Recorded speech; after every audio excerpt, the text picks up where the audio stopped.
Hi, everyone. Thank you so much for joining us with the Behind the Agent podcast, sponsored by FirstTeam Real Estate. And I have with us Lauren Henss, who's our VP of Marketing and Strategic Initiatives. Did I say that right? You did. You said my last name wrong, but you said everything else right. Yeah, but that's the first time I've ever said your title right. I just want props. I am so proud of you right now.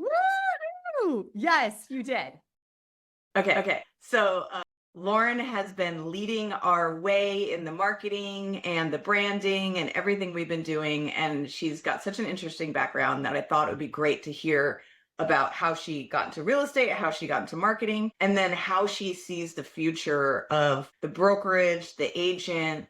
And in an era of AI, I know she's all in on AI, as am I, and a bunch of us who are listening, I'm sure. So we can kind of figure out what the future looks like with AI and marketing. So Lauren, thank you so much for coming on with us. Oh my gosh, thank you for having me. I'm excited to be here. Yeah, me too.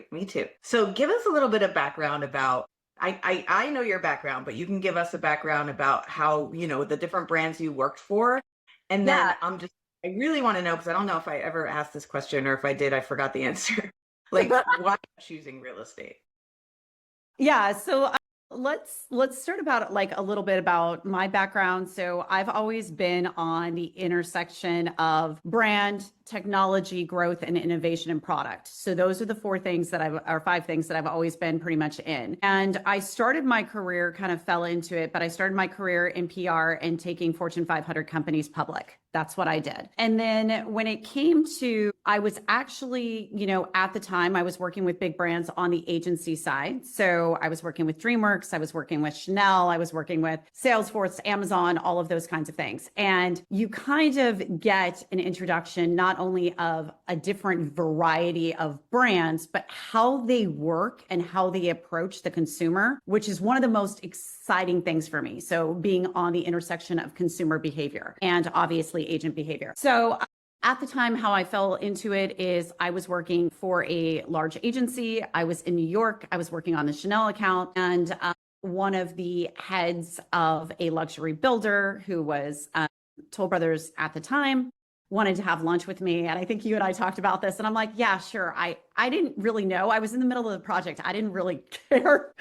So I just showed up, and they're like, hey, we really like your luxury background, but we also like your consumer facing growth background, right? An expansion background. We want to take that. And they're like, would you help us with our luxury division? And I'm like, sure, great. I would love to, right? So I did that. Grew their luxury division across the West Coast and Midwest, and loved doing that. And then obviously went into Compass as well. And I fell into real estate. I've always had the passion of real estate because that is actually how I bonded with my dad when I was a little girl. It was something where, yes, I played sports. Yes, I did dance, but we would literally go to every single open house, like 10 a weekend, and just walk through open houses. Wow. Was he in real estate, or was he just interested? He was just interested in like every single thing. He would come back to my mom and be like, okay, so we're either going to move. She would literally almost have a heart attack every single time. Or he's like, this is the list of upgrades that I want to do for the year, right? And he would literally always do that. And my mom would be like, oh my God, he's going to give me like a heart attack and an early grave. But I think that's also why, we moved frequently. We bought additional houses. We bought second story spaces. So I always had a love of understanding, me as a consumer, why we buy and what we do. And so that's why, like, I love right now, my role now, where I get the part of obviously the brand, right? The marketing comms, the digital transformation, because that's consumer behavior and how we do it, and the product, and they're all intertwined. So that's like the fun part of what I love about it so much. Yeah. I mean, it's awesome to think about like the consumer facing brand and why they buy and all that stuff. But sometimes I feel like working with real estate agents, oh my God, a little challenging. Yes. Tell me, like, when you first started working with agents, you're like, what the hell did I get myself into? Well, you have the agent brand, right? And you have the brokerage brand, right? So this, we're behind the agent. So we want to make sure that the agents are the trusted advisor in everything you do. And I always break it down to like good, fast, or cheap. Pick two. when I'm looking at agents and I'm looking at marketing. And I think what you have to understand is they as entrepreneurs, they have a million different things on their plate, and marketing is not one of them. They may love it, but it's not the main priority. They just want to make sure, how do I close more deals in less time? That's literally what they want to do. So if you think about it from a strategic standpoint, it's different. I think when you think of marketing and you look at any marketer in this space, you have to be a person that is of value and is constantly delivering value to an agent. So how do they stand out and are seen as to those trusted advisors, or as a trusted advisor to their client? So don't just sit here and recommend every single other social media tactic that's doing, because some agents are not going to be savvy in that. Show them quick tips they can literally do that is easy, that they can optimize and makes them the hero of the story, right? And that's why you know this about me. I'm like, go where your clients are. If they're on TikTok, great, be on TikTok. But the number one thing that I have seen success with agents is, one, you're the advisor. Number two, you're always 2 steps ahead of them. You understand their business. You understand their clientele. As a marketer, you are not an order taker. You need to understand and deliver true value. And then 3, when you are meeting with them, you have realistic expectations, because what the biggest thing that I say is everybody is like on to the next big shiny object syndrome thing. Marketing can be very sexy, but the sexiest thing may not work for you. And so what I like to do with agents is very similar as with a consumer brand, but different. You and I and Anna and everybody, we're diagnosing where they want to be and then coming up with a framework on how to get there based on who they want to attract. That's what we're doing. Yeah. And we're really getting them to niche down on who they want for the buyer and seller. Who do they want to target? And it's more than just saying, I want to target this farm, right? Or this city or Turtle Ridge or wherever you want to go. It's like, okay, I want to target people who are searching in this 1.5 mile radius with this price point, who is an executive within these 5 cities. The more you niche down, the more you make them the specialist. And just like a consumer brand, I'm making you the specialist of your category. I'm doing the exact same thing here. Yeah. And I think a lot of it too is just consistency and perseverance. Yeah. Like, I think that agents think of marketing as like this instant fix, and there is no such thing as an instant fix, especially in our business, more than any other business. I think like it's over time, it's consistency over time. And sometimes, I know you see it too, the agents use marketing as a way of procrastinating. Like it is. They're like perfecting something that doesn't really need to be perfected. Like, just put it out. Just put it out. Get it 80% out there and try it MVP.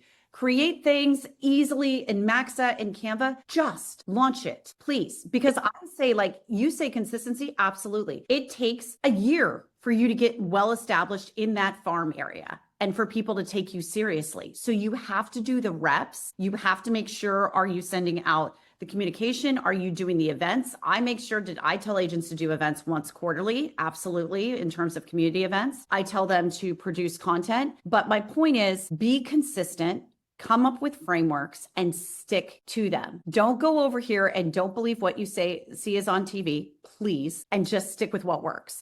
Yeah, for sure. I mean, I just read the book about PayPal. I don't remember the name of it, but it talks about Peter Thiel and Elon Musk. And I remember one thing that Peter says is, if you have to make a decision between 2 things, like something that's better and something that's good, you're better off just choosing one and sticking with that, because it's by the time you figure out which one is better, that amount of time that you lost is more detrimental than actually choosing the one that's good or better. So I think we get into analysis paralysis, and, I call it creative procrastination, where we should be doing, we know what we should be doing, but we focus so much on making it 100% great instead of, like you said, 80% great. Just do it 80% great, or even 50% great. It's not when you look at the people that are winning in this business, they're consistent.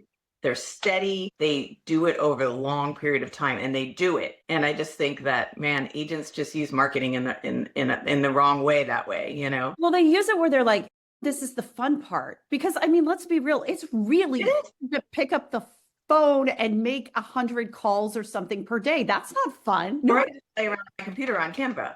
Right. Or they can play a Cuba. Or they can like sit here and they can be creating reels or videos or doing something fun. Like that's their right brain thinking. But I think it's kind of like you said, they have to have the left brain and they have to have the right brain in order to get it done. Once they've made their phone calls and once they've closed their deals, if they want to set some time, I always say do the hard work first every day. Right. But schedule that fun time if you get the other stuff done, like when you're exploring new technology and all that other kind of stuff. But like schedule it so it's almost a reward, but that way it doesn't take away from your pipeline creation and everything else you're supposed to do. Yeah. 100%. So speaking of doing fun things, I know that we've been so into developing with AI lately, and it's been fun, and we've gone down these crazy rabbit holes. And I can't help but think, as much as AI is getting so good at creating images and videos and websites and landing pages, what is the future of marketing going to be? I mean, I don't see that marketers are going to be working in InDesign, taking like 2 hours of design time to design a postcard when you can just tell Lovable, design me a postcard based on this neighborhood and give me the stats, and it'll produce it for you in 5 minutes. So how's it going to affect the industry of marketing? I think marketers are going to have to, and you and I have had this conversation before, it is going to go where they have to contribute to growth. And it is the strategy, it is the experience, it's knowing how to move the needle based on the business needs and the growth of the organization. That's what it's going to be. It is not going to be graphic design because, like you said, anybody can do that now. So it is understanding with the other departments, heads, what are the growth goals of the overall organization and how are we going to, what does that look like in terms of business goals, and that's the same for us, like with recruitment, retention, obviously, in terms of what we're doing, right? And I think that's more of what it is, because marketers who are really, really good marketers tie it into what are the needs of the business, right? So when we talk recruitment, retention, and revenue, which are our 3 R's, I think that's an important part. And I think what you have to do now in order to focus for marketers, to focus on those best practices things, they absolutely are going to need to utilize AI to optimize workflows, optimize those low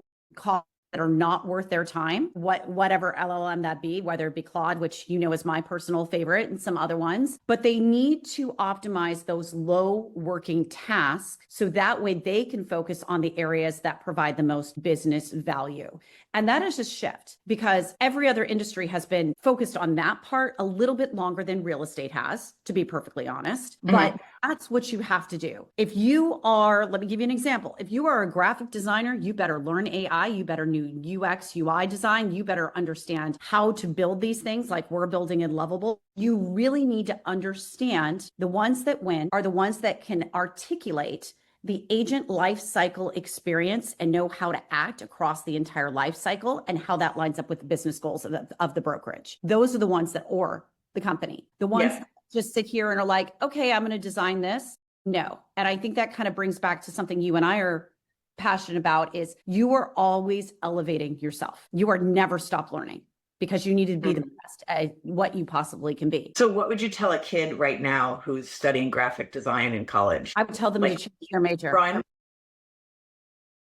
I'm sorry. I mean, I would tell them to change their major. I would tell them to either number one, get into a trade that we're seeing that cannot be taken away from you. Or I would be like, okay, I would enroll you in some different type of boot camps, different things. And I would look for a business problem that needs to be solved, that is a common business problem that needs to be solved, and ask myself, how do I build it? That's what I would do. Yeah, it's really interesting. It's changing so fast. And I have a good friend of mine who works for an SEO company, and he's saying, massive layoffs. Massive. Yeah, of course, because you don't need it. Like we're sitting here and, there's amazing software like Answer the Public and all that other kind of stuff that I can find instantly on how other brokerages are marketing and keywords and everything like that. But also with everything with AEO and being relevant, the entire search process is changing. So agents are turning into content creators, not by choice, but because they need to. So I think the biggest thing that I would say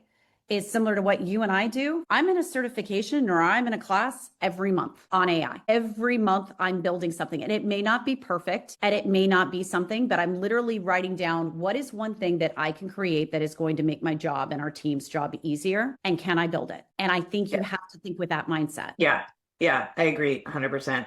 And so now agents who used to try and rank on Google are not now trying to rank on ChatGPT and Claude. And what do you recommend they do so that they show up on the AI searches? So number one, go into ChatGPT and the LLMs and absolutely put who is and then put question mark, right? First name, last name, and see what happens. The other thing that you need to do is constantly create content from an AEO. Basically, you have obviously the answer engine optimization, you have SEO, you have the pretty much the trifecta of the three, right? You need to be able to rank for the most common questions that they're searching for. So if I sit here and I put in who is the best luxury real estate agent for homes in Emerald Bay at a $5 million price point, you're going to show up. Okay. So the number one thing that I recommend is a couple things. One, add 5 to 6 FAQs to your subdomain or homepage, absolutely based on what agents or what consumers are going to search for, right? So is this home close to the beach? Create content of why you're the real estate specialist in that area. Be specific. Don't just give me a city. Give me developments, give me price points, because that's going to rank you higher in the authority section. So create 5 different FAQs. Number one, that is on your property listing page, right, for that particular property. And then also about you, which goes into specializing about who you are. I serve, second home buyers who are executives who specialize in these 4 areas at this price point. Put that everywhere you possibly can. Right? That's number one. Number two, start creating content that is relevant. So what I say is sign up for Quoted immediately or one of those publications so you can start getting quoted in notable, resources in terms of, and that it's free. Sign up for it. You can get quoted in media outlets. The other thing, which nobody thinks about, but is one of the number one trust engines in terms of thought leadership and ranking and understanding, are you real, is LinkedIn. No agent likes LinkedIn. Yeah. Gotta say that. It's not as fun as anything else. But what I am saying is, I don't care. Number one, don't ever just repost to repost. Reposting does not help you in the algorithm, number one. Number two, share things that your brokerage is sharing. Share top press releases if you don't know what you want to talk about. Share top accomplishments. So for example, Real Trends just came out. Share that with and tag. Most importantly, tag other people within your company so they can comment constantly. Mm-hmm. But I recommend creating content, batch your content, create thought leadership content on your experience twice a week on LinkedIn, because that is the number one thing that LLMs go for searchable credibility. Okay. And that could be, top things buyers look for in Emerald Bay. Again, we're going there. Top things not to choose when searching homes on the coast. That's the other thing that LLMs love. They love ranking what not to do. Everybody can tell you what to do, but very few people you're seen as an expert of what not to do. So I often say to people, would you want a list of 30 things you can't do in order to lose weight, right? Or do you want the 3 things that you have to eat and know that you can have 2 martinis every week? Which one are you going to pick? 2 martinis. So do that, do content of top things, what not to do. Okay. And then lastly, start getting in contributor programs in Inman and in Housing Wire. Talk to the people in your marketing department, start creating content and getting there.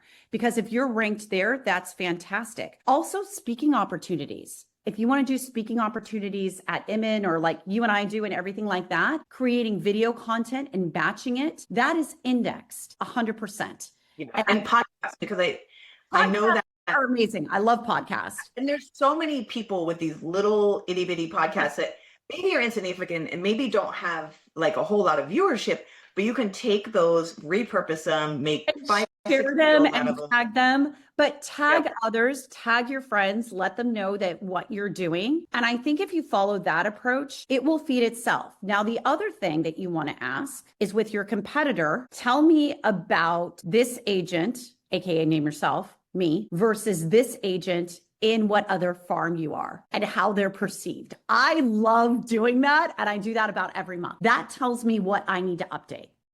And how by the LLM. We'll do that on, so my chat knows who I am. So they'd be like, Michele, of course, So how do you do it so that you're on a like an incognito, so I do it's it like incognito. something Yeah. the public. Yeah. Yeah. Yeah, yeah. And then Incognito. what I do is I joke, but I don't joke. I have my husband do it on his computer too, so I can see if it's matching. Nice. That's a good idea. I literally schedule every other week. I put a calendar invite on his calendar and I'm like, hey, time to pull these prompts for me from ChatGPT, right? And he will take screenshots and then I will optimize my content for that. Okay. So do you know anything about the fact that now they're allowing ads to be run on OpenAI? Yes. Yes. And what do you think that's going to do to search?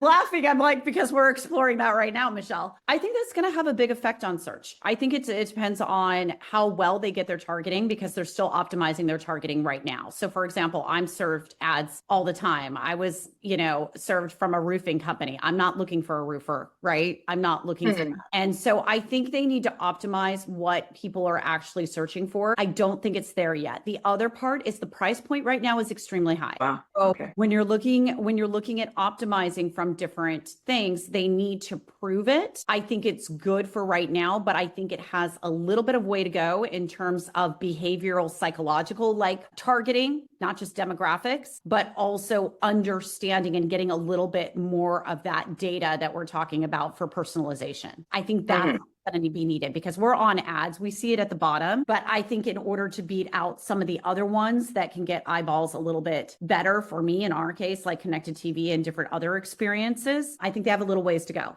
I think it's a great concept. I think it's going to take off, but I think they need to optimize a little bit first. Yeah. So what do you see as the next thing that you're working on for First Team Real Estate? I know we're working on a ton of things right now, but what's the next greatest? I think it's a couple of things. I think we have two audiences. We always have our agents first, which is behind the agent. So it's continuing to create those experiences with user generated content, like with programs like Rolla and all that kind of stuff. So agents continue to be the forefront of our ambassadors and we allow them to promote their listings, right? I think it's that. I see it also being a lot of connected TV from the agent and the consumer targeting because the amount of audiences that you can get for a very, very cost per impression and how laser targeted you can get, I think is going to be very, very valuable. I think you need to, so those are things. All of our targeting is meeting the agents where they're at. I mean, the consumers where they're at. So my goal is to get them to the right consumer that will want to list or buy with them, right? That's my goal, is to get them there. I think the other part that we're going to see is continuing us with those partnerships that we've done. So those coast to coast marketing partnerships like we have with BHS, I think that is the great thing that we're going to be able to do to get more listing exposure for our agents. Partner, Stephen, and why you decided that was a good way to go and how you see that benefiting the agents. Yeah. So that was a funny story. So Brown Harris Stevens, I like to call them the us of the East Coast. So one of the oldest independent brokerages. And with Matt, in terms of the CMO, we had met at Inman before, both admired our different types of marketing in terms of innovation. And we both really had a dedication to independence and also providing agent-centered outcomes. That was like our thing that we really, really were passionate about and what that looks like. And not just following the status quo because it's the status quo. We're like, does it work? Does it make sense? So we had actually met at Inman and we ended up on a podcast together for 45 minutes and we learned a lot about each other. And we're like, oh my God, maybe we should do something together. Yeah.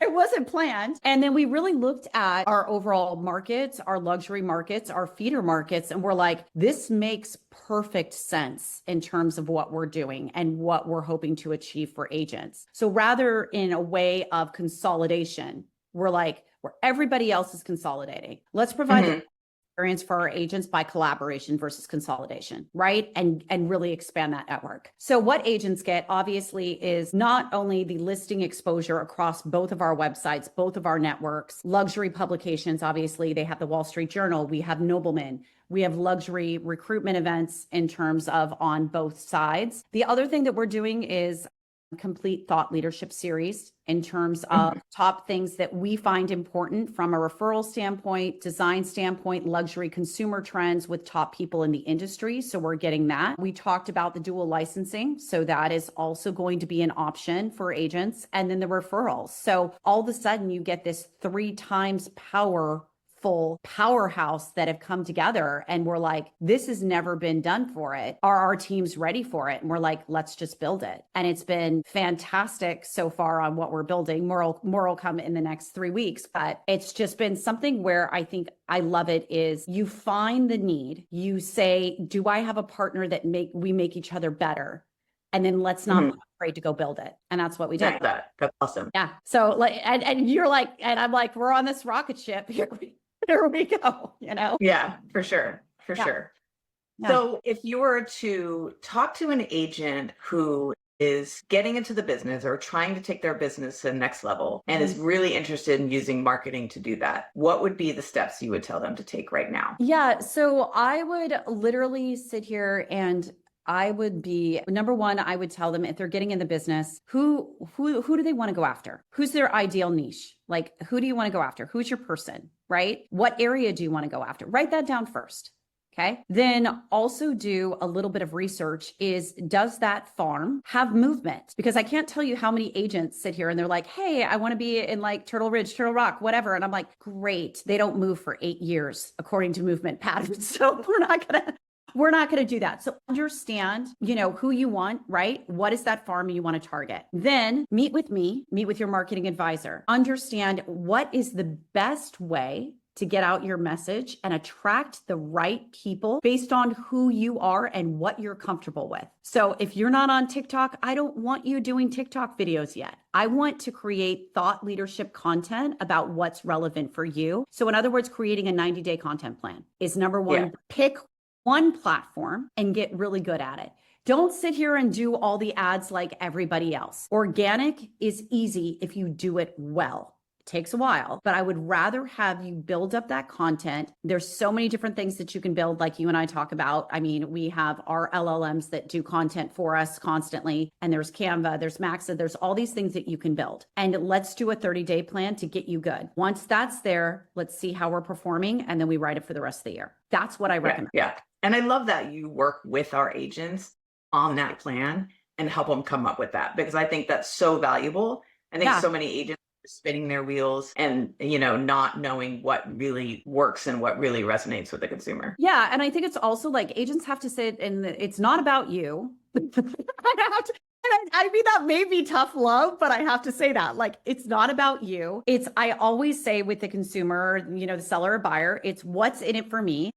And tell me in less than 8 seconds why I should pick you and why I should care. That's it. So do not give me a long newsletter. Do not give me the post of every single listing you sold. I want that experience, but if I'm looking at you, I already expect that experience. So why should I choose you in 8 seconds or less? That's it. Nice. Yeah, I love that.